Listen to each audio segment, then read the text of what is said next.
Made it to the falls, but now it's just a matter of climbing down here without killing myself to get to it.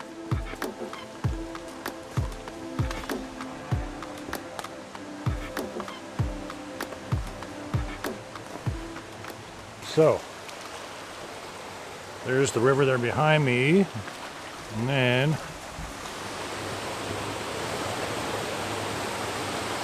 you can see it just there. So I gotta walk up here to the middle of the riverbank to get to the base of the falls so you can get a closer look.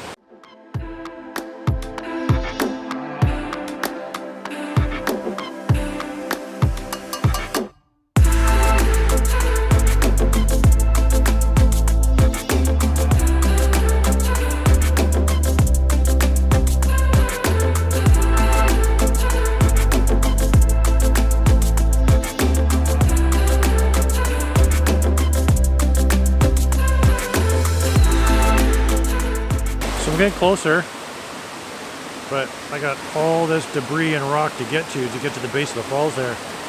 So I'm just looking around. There's a nice little falls right there, so I'm hoping to get up into there. So I'm gonna keep walking around, trying to find composition and see if I can get up to there. My dog Diamond's not gonna be able to get up there for sure, so she'll have to stay down here if I crawl up there, but let's see what we're coming up with here. So this is the challenge. You get into a situation like this where trying to find the right angle, the right composition for these falls is a little difficult. So we got the main falls are right here, and then we got some water trickling down here, but everywhere I walk, huge, humongous rocks and logs. So it's a little dangerous. There's my dog hanging out there. She can't make it up. So what I really want is get closer to the base, maybe up on this rock right here, and then shooting across against it. So see if I can make it up there. So this spot's not too bad right here. I'm getting pretty close, but trying to figure out where I want to shoot. Got this interesting log right here in the foreground that kind of leads the eye right to the falls here. But there's a secondary falls that's right here as well.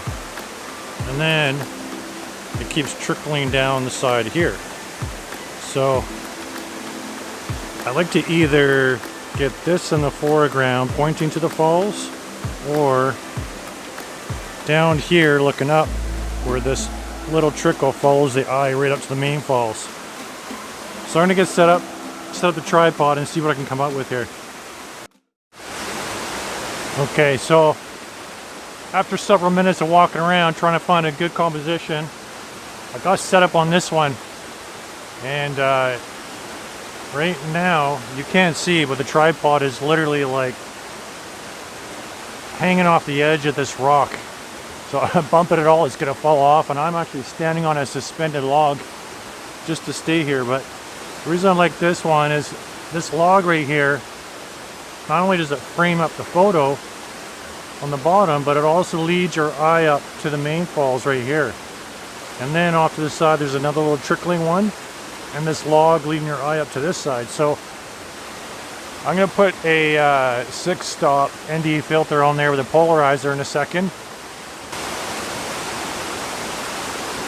Okay, so I got the 6-stop ND filter on there, and I got a polarizer on there. Let's switch to Pro mode. And what are we at here? Let's go to 0.5 seconds. Let's check the focus. Focus to infinity. ISO is at 50. We've got a bit of sun coming in through here, so let's turn the timer on. 2-second timer. Let's take a shot, see how this looks.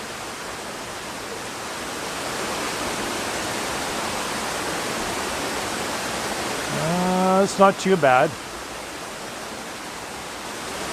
Let's try a 1 second.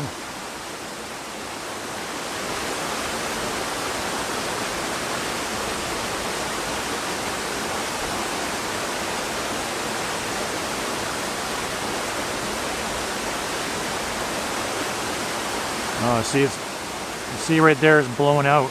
So we got the sun coming through here right now, so it's making it a little tough. I think what I'm gonna do is just wait a few minutes until that sun comes back out, or the clouds will cover that sun up. So the 1 second is just too much. There's too much sun, and I don't want to stop down anymore because the next ND filter I've got is a 10 stop, and it's going to make it too dark. There's not that much sun coming in there, so let's just try a couple more shots with, say, let's try 0.3 and at ISO 100.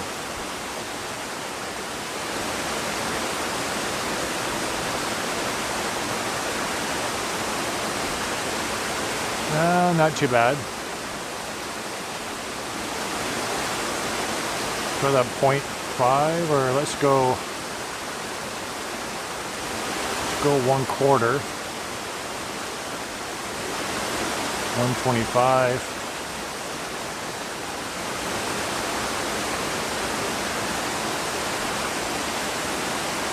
And I'm shooting in raw here, so all that dark you see, I can pull it up and then do some dodging and burning and really highlight some of the areas I want to highlight.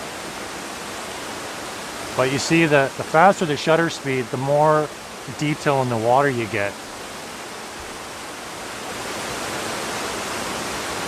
Let's try 1.8.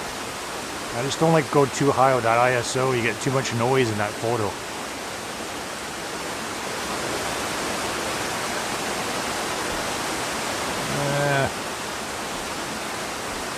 I don't know if I really like that one.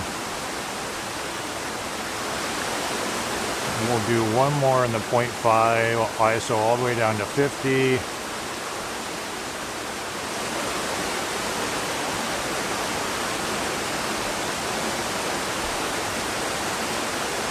Yeah, I can work with that. Okay. So what I'm going to do now is set the tripod in another spot, take one more photo, maybe in portrait mode, and then try and get out of here. Okay, so I got a little closer. Now I'm like almost a straight on shot with those main falls there. And I just want to make sure that polarizer is still in the spot that I want.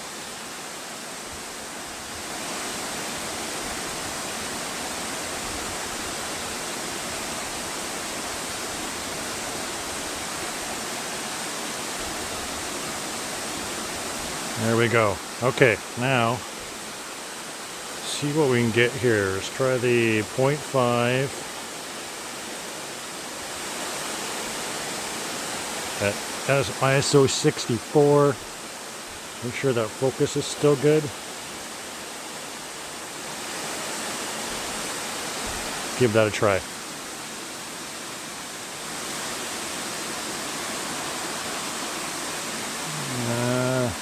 It's looking pretty good.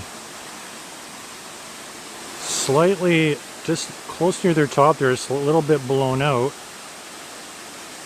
Let's try it at ISO 50. Probably going to make the rest of the image really dark, but I'm pretty sure I can pull that up in post. Yeah, that's good. I like how that log in the bottom there is framing up the bottom, and then the trees and the foliage on the right hand side. I like that photo. That's a good one. Let's try. Let's see here. We got a 0.5, 1 second. Let's try 1 second at ISO 50.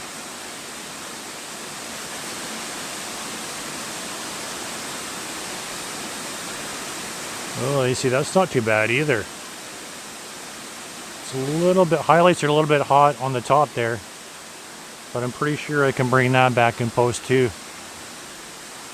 I'm happy with that one. So, I think I'm gonna try and get back to my dog here. She's probably worrying about me. And I might take a couple more photos on the way, but we'll see.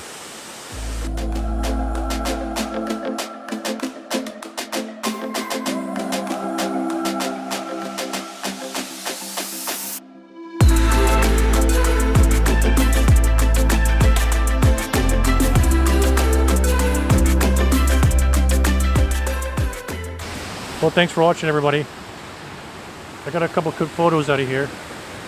So if you enjoyed it and you learned something, hit that like button, subscribe if you already haven't. And if it's helping you at all with your mobile photography, especially with waterfalls, let me know in the comments below.